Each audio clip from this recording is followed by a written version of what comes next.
আমরা অনেকে বয়স লুকোবার কথা ভাবি।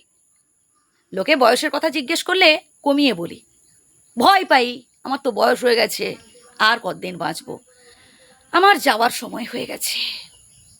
আমি বলবো এটা আপনার ভুল ধারণা। আমরা কে কতদিন পৃথিবীতে বাঁচবো, কবে মারা যাব, আমরা কেউই জানি না।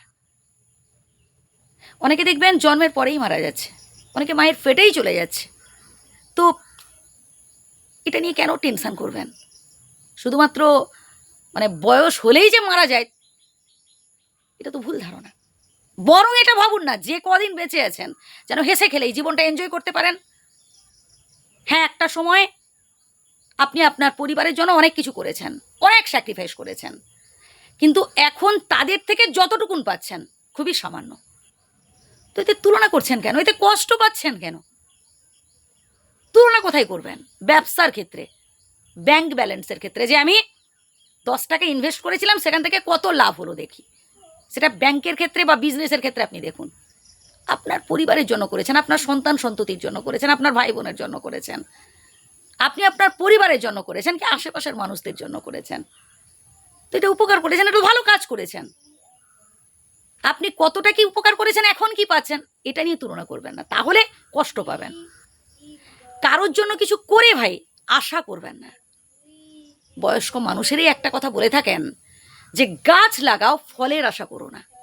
একদম বাস্তব।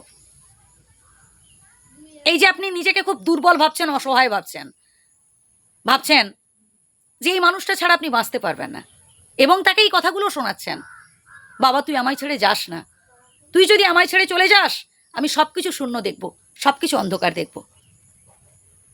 পরবর্তীকালে দেখবেন এই মানুষটাই, সে যত প্রিয়জন হোক, যত আপনজন হোক না কেন, সেই আপনাকে আরও বেশি কাঁদাবে। নিজেকে স্ট্রং রাখতে হবে। যতদিন হাত পা চলছে কাজ করুন। কাজ করলে দেখবেন মন ভালো থাকবে, আর মন ভালো থাকলে শরীরও ভালো থাকবে, আর মন শরীর দুটো ভালো থাকলে সব কিছু বিন্দাস লাগবে। নিজেকে ভালো রাখতে হবে, নিজেকে গুরুত্ব দিতে হবে, নিজেকে বিন্দাস রাখতে হবে। হাসুন, মন খুলে হাসুন। পরিবারের যে যতটুকুন আপনার জন্য করছে ভাই, তাতেই খুশি থাকুন না। আপনি গান শুনুন, খেলা দেখুন, মজার মজার গল্পের বই পড়ুন, মাঝে মধ্যে একটু বাড়ির বাইরে থেকে ঘুরে এলেন, যেখানে ছোট ছোট বাচ্চারা খেলা করছে, বসে দেখুন। আমার সারাটা জীবন শুধু দুঃখে ভরা, কষ্টে ভরা, হে বিধাতা আমাকে নিয়ে নাও, তুলে নাও, এসব কথা ভাববেন না কখনো। সে আপনি হাজার বললেও বিধাতা শুনবেন না, কারণ তিনি যখন চাইবেন তখন আপনাকে নেবেন। ব্যাপারটা হচ্ছে এটাই। এর থেকে ভালো কি বলুন তো? পরিস্থিতির সাথে মানিয়ে চলা, অ্যাডজাস্ট করা। নানান ধরনের সমাজসেবামূলক কাজ করতে পারেন আপনি, এতেও মন ভালো থাকবে। এবং আপনার অর্জিত যা কিছু টাকা পয়সা, বাড়ি গাড়ি, যতটুকুন আপনি উপার্জন করেছেন কষ্ট করে, সব নিজের নামে রাখুন।